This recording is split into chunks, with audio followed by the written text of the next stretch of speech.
በስመ አብ ወወልድ ወመንፈስ ቅዱስ አሐዱ አምላክ አሜን። የተወደዳችሁ ብሩካን እግዚአብሔር ልጆች በጌታችን በአምላካችን በኢየሱስ ክርስቶስ በሰማይ ስፍራ በመንፈሳዊ በረከት የተባረካችሁ ብዙ ጸጋ፣ ብዙ በጎነት፣ ብዙ ረድኤት የሰጣችሁ ከሰማያት ወርዶ ከእናታችን ከእመቤታችን ተወልዶ መስቀል ላይ ዕዳችንን ሲከፍል ዕዳ የተከፈለለት የዳነ ሕዝብ ያደረጋችሁ ብሩካን እግዚአብሔር ልጆች ሁላችሁ እንደቆያችሁልኝ ሁሉን የሚችል አምላክና ጌታ ኢየሱስ ክርስቶስ ከአብ ከመንፈስ ቅዱስ ጋር በአንድነት በሦስትነቱ የተወደደ የተመሰገነ ይሁን። የእግዚአብሔር ልጆች ሁለት ማሳሰቢያዎችን አሳስባለሁ። አዲስ ዓመት ዋዜማ ላይ ያለነው የመጀመሪያው ማሳሰቢያ አንድ ወጣት ቀን ስራ የሚሰራ ቤተሰብ የሚመራ ልጆች ያሉት ወጣት እናቱ በሕይወት የሉም፣ አባት እንደዚሁ። ነገር ግን ሁለት ደግሞ ወንድሞች ታናሽ ወንድሞቹን የአእምሮ ሕሙማን ሆነው ቤት ውስጥ ዘግቶ አስቀምጦ ይመገባቸዋል እና ይህንን ልጅ እናግዘዋለን። እግዚአብሔር የሰጠን እንግዳ ነው። ይህንን አንድ እንድናግዝ። ሁለተኛ አዲስ አበባ አካባቢ የምትገኙ ደግሞ ልብስ ያላችሁ ልብስ እንድትሰጡን በስልክ 9114138 ስልኬ ላይ ለራቁታቸውን ላሉ ሰዎች ቢለበስ ልብስ ነው። ለእነዚህ ሁለት መልእክቶች እንግዲህ እናንተ ጋር የደረሰ ልባችሁ ጋር የደረሰ ሰዎች በ9114138 ስልኬ ላይ አሳውቁኝ። መንፈስ ቅዱስ እናንተንም ቤታችሁንም ዘራችሁንም ይባርክ። ብሩካን እግዚአብሔር ልጆች ጠላት ዓይኑ ቤታችንን እንዳይመለከት ምንድን ነው እግዚአብሔር የሚሰራው ነገር? እሱን ነው ዛሬ የምንመለከተው።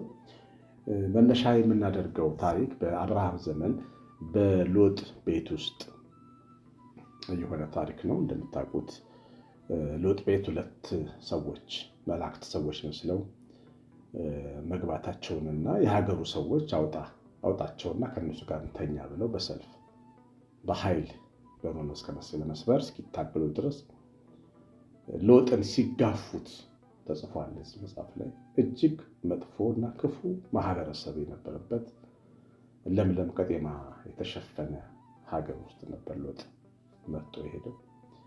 ነገር ግን የህይወቱ ክስረት እዛው ፊት ለፊቱ ላይ እየመጣ መጣ። ከአብርሃም ተለይቶ በራሱ መንገድ በመሄዱ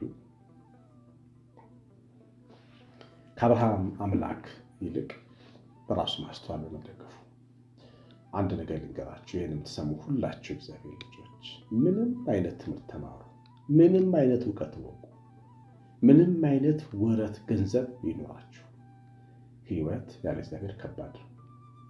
ይሄ የሚገባን የሆነ ቀን ነው። ግን እሱ ቀን እስኪመጣ ድረስ ልንጠብቀው አይገባም።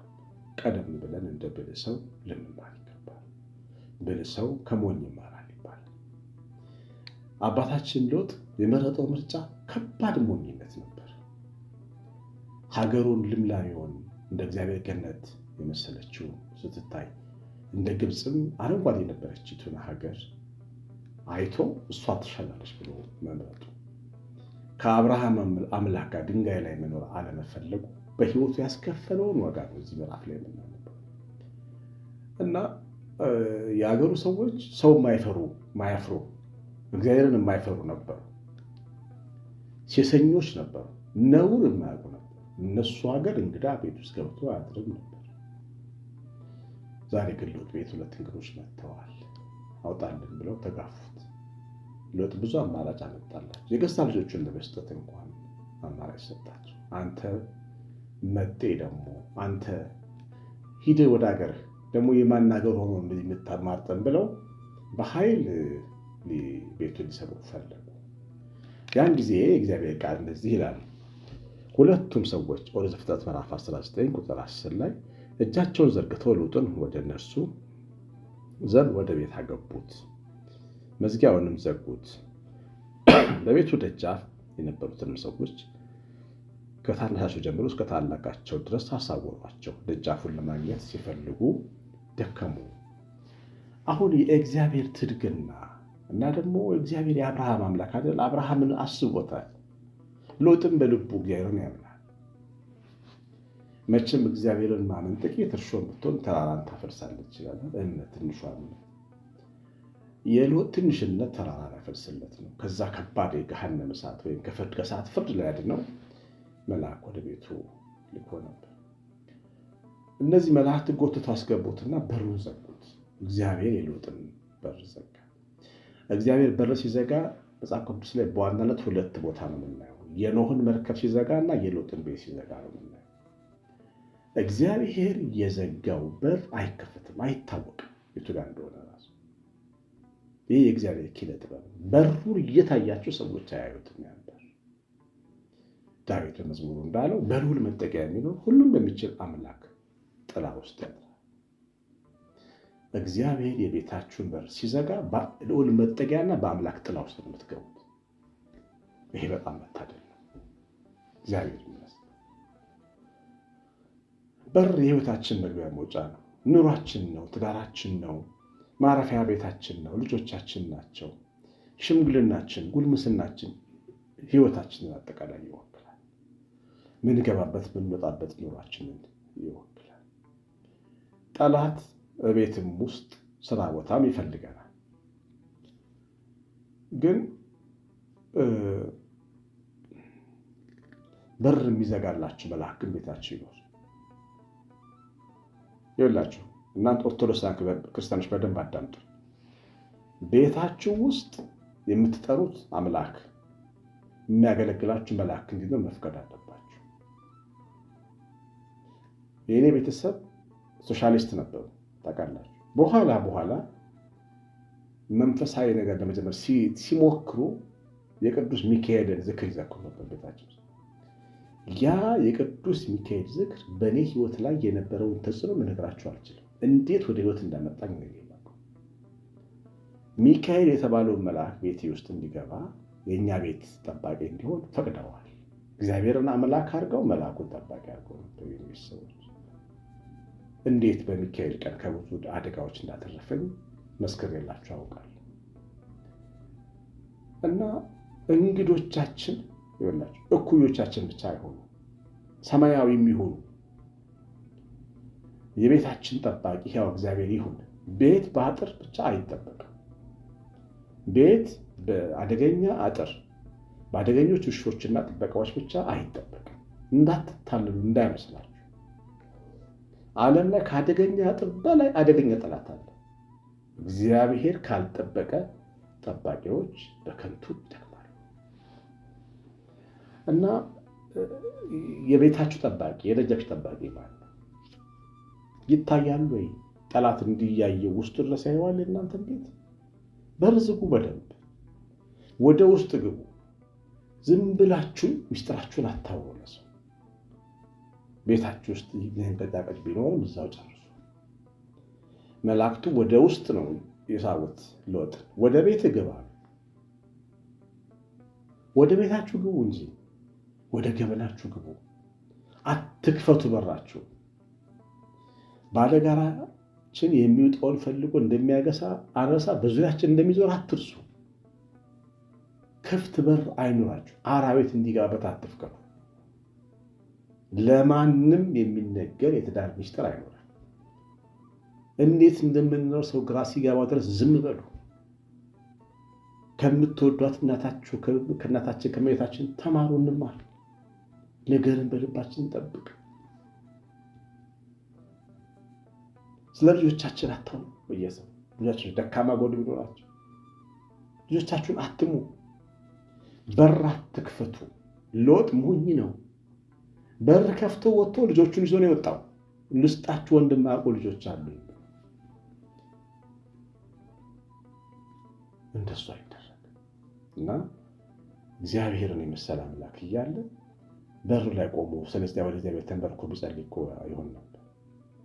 እሱን አላደረገም። መንፈሳዊ ልምምዶች አልነበሩትም። ሎጥ እግዚአብሔርን ያምናል እንጂ ያለ መንፈሳዊ ልምምድ የሚያምኑ ሰዎች እንደሚመስሉ የማይጸልዩ እንጀራ ላይ የማይጸልዩ፣ ሲተኙ የማይጸልዩ፣ ሲነሱ የማይጸልዩ፣ ከሚስት ከልጆቻቸው ጋር የማይጸልዩ፣ ቤተክርስቲያን ገብተው ከልብ የማይጸልዩ፣ ዝም ብሎ እግዚአብሔር አለ ብለው የሚሳለሙ ሰዎችን ይመስላሉ። ለምን? አብርሃም ሌሊት ወደ ከዋክብት ወደ ሰማይ እየተመለከተ ወደ ያህዌ የሚጸልይ ለሕያው እግዚአብሔር የሥጋ መስዋዕት የሚያቀርብ የሚቃጠል መስዋዕት የሚያቀርብ እግዚአብሔርን ጠዋትና ማታ የሚጠራ በሄደበት ቦታ ድንኳን በተከለበት ቦታ ሁሉ ለእግዚአብሔር መሰዋ የሚሰራ ሰው ነበር። ሎጥ ግን የእግዚአብሔርን ስም እንኳን አጠራ። የራሱን መፍትሄዎች ነው። በሳይንስ አምነው በኑሮም አመክንዮ አምነው የሚኖሩ ያለ እግዚአብሔር ለመኖር የሚሞክሩ አሳዛኝ ሰዎችን ነው የሚመስለው። እግዚአብሔር የሌለው ህይወት ቅድም ብያቸዋለሁ ከመነሻዬ ባዶ ባዶ ባዶ ነው። ሰው ያለ እግዚአብሔር ማስተዋሉ ሞኝነት፣ ከሰው ማስተዋል ይልቅ የእግዚአብሔር ሞኝነት ይበልጣል ይላል ቅዱስ ጳውሎስ። በስሙ ሞኝ ሆናችሁ ብታምኑት ይሻላል። እሱ ይበልጣል። ለእሱ መንበርከክ ይበልጣል። ያው ቀና ስትሉ የሚታየው ሰማይ ነው፣ ደመና ነው የሚታየው፣ ወይም ከዋክብት ናቸው የሚታዩት። ቤተክርስቲያን ብትገቡ ትልልቅ ምሰሶችና ስዕላት፣ ቅዱሳት ስዕላት ነው የሚታዩት። እግዚአብሔር አይታይም። የማይታየውን አምላክ ሰው እንዴት አድርጎ ያምናል? የሚሉ ሰዎች ምድር ላይ ያሉ ሞኞች ናቸው። እነዚህ ሰዎች እንደ ሎጥ አይነት ህይወት ፈተና ቢገጥማችሁ ቶሎ ነው የሚሰበሩት። እግዚአብሔር ግን ሎጥን አልተወም። ጥቂት እምነቱን ተመለከተ። የአብርሃምንም ሐዘን ተመለከተ። ስለ ቅዱሳን ብሎ የሚያስበን ማሰብ ተመልከት። ደግሞ እኛ ውስጥ ያለውን ጥቂት እምነት እንደሚያይ ተመልከት። ዛሬ አንድ ፖድካስት እየሰማሁኝ ምን አለ አንድ ወጣት ፀጉራቸውን አንጨፍረው ሰካራም መስለው ሱሰኛ ሆነው የሚመስሉ ሰዎችን ስመለከት እፈራቸዋለሁ። ምክንያቱም እኔ እንደዛ አይነት ሰው ሆኜ ከእግዚአብሔር ጋር የነበረኝን የልብ ግንኙነት አውቀዋለሁ። ነጠላ ለብሰው ቤተክርስቲያን እንዲህ ከሚገቡት የበለጠ እነዚህኞቹን እፈራለሁ። እነዚህ የበለጠ የዋሆች ናቸው፣ ለእግዚአብሔር ቅርብ ናቸው ማለት ነው። ኃጢአተኛ ነኝ ብለው ያስባሉ፣ እግዚአብሔርን ይፈሩታል። ከዚህ ቀደም ነግሬያቸዋለሁ። ጅማ ቤተክርስቲያን በእሳት ሊቃጠል አሕዛብ እሳት ይዘው ሲመጡ የከተማ ምዕመናን አለ የሚመጡት የከተማ ዱርዬ የሚባሉት ጫትቃሚ የሚባሉት መጥተው በርን ቆልፈው እህሉንና ገብታቸው አቃጥሉ ብለው በሩ ዘጉ። ዓለም የናቃቸው ዱርዬዎች እኛ ነደን ነው ሚካኤል የሚነደው ብሎ ገቡ። እና ምን ልላችሁን እግዚአብሔር ልጆች፣ አንዳንድ እግዚአብሔር በሰው ልብ ውስጥ ያስቀመጠውን መብራት አታውቁ። ምን ሊሆን ይችላል? ሎጥ በዛ በሰዶም ሀገር እግዚአብሔር ትርክና መጣለት እና በሩን ዘጋለት። ማይገኝ አለው በሩ። እግዚአብሔር በራችሁን ይዝጋላችሁ። ጠላት ቢያየው ማይታየው። አንዳንድ ሰው እድለኛ በቀላሉ በሩ ማይታይ ሰው አለ። በራቸው ማይታዩ አባቶች አሉ። ብዙ ድካም ቢገኝብንም የተዘጋ በር ያለን ሰዎች አሉ። አንዳንዱ ደግሞ ክፍት በር አለ። እንዲሁ የተጋለጠ ለጥቃት የሚጋለጥ ሰው አለ። የመጀመሪያው ሰው ያልካችሁ መልአኩ በራችሁን ይዝጋላችሁ፣ ወደ ውስጥ ስባ ያስገባችሁ። አትሰክረቁ፣ ውጭ አትቁም። ከማይመጥነው ሰው ጋር አናውራ። ትዳር ክቡር ነው። ኑሮ ክቡር፣ የባል ሚስጥር ክቡር፣ ለሚስት ሚስጥር ክቡር። ቀሚስ ከለበሰች ወይ ሱሪ ከለበሰው ጋር ብቻ ሚስጥር አይወራ። ማን እንደሚያወራችሁ አታውቁም። የሰዶም መንፈስ የሚሰራበት ሰው ሊሆን ይችላል የሚያዳምጣችሁ። ወደ ውስጥ ሎጥ ከማይመጥኑት ጋር ሊያወራ ሊደራደር ወጥቶ ነበር። ጎትቶ አስገባ። እሱ ሲደራደር የሰዶም ሀገር ሰዎች ንቀውት ነበር። ዝም በል አፉን ያዘጉት። ነገር ግን እግዚአብሔር አይናቸውን ዘጋ። ማን ከፍርዱ ያመልጣል? ሊደርሱበት ቤቱን አልቻሉም ይላል። ሲተረማመሱ አደሩ፣ እሳት እስኪበላቸው ድረስ ማለት ነው። እና ጠላት ልጃችሁን አይቶ እንዳላየ እንዲሆን በእውነት በራችሁ ላይ ቢቆም መልአክ ይኖር፣ ቤታችሁ ላይ ቢዘከር መልአክ ይኖር። እግዚአብሔር አምላካችሁ ኢየሱስ ክርስቶስ አዳኛችን ነው። እውነት የምናመልከው አንዱን ጌታ ነው። የሞተልን ነው አምላካችን እሱ ነው። አንደኛ ነው የምንወደው እሱ የምናመልከው። መላእክቱ ግን እንዲጠብቁን መጋበዝ አለብን። ሎጥ እኮ በር ለምኖ እኮ ነው ያስገባቸው። ከተማው ዳር ላይ እንተኛለን ብለው ነበር። ለምኖ አስገባቸው። ለምኖ ማስገባት ያስፈልጋል። ዝም ብሎ የሚኖር ቤት አይኖራል። መለኮታዊ ጉዳዮች በቤታችን ውስጥ አጀንዳ የሚሆንበት አንድ ቀን ይኖራል። አንድ ዝክር ቀን ይኖራል። ደግሳችሁ በቅዱሳን ስም የምታበሉበት ቀን ይኖራል። ያንን ያንን መልአክ የሚጠበቃችሁን ቅዱስ እግዚአብሔር ልኮት የሚጠበቃችሁን ቅዱስ ብትዘክሩበት እድል ይኖር። ይህ ማድረግ ያስፈልጋል። እግዚአብሔር ይባርከን። የሰማነው በልባችን መንፈስ ቅዱስ ይቀድሰን። የእግዚአብሔር ቸርነት የእናታችን እመቤታችን ረድኤት በረከት የመላእክት ጥበቃ አብሮን ይሁን። ቤተሰቦቼ የቅድም የወጣቱ ማሳሰቢያና የልብሱን አትርሱ። ኮሜንትና ላይክ አድርጋችሁ ስለምትወዱ እግዚአብሔር ዘራችሁን ይባርክ። ከልብ ይመርቃችኋለሁ። ቀሲስ አሸናፊ ገብረማርያም ነኝ። ሰላም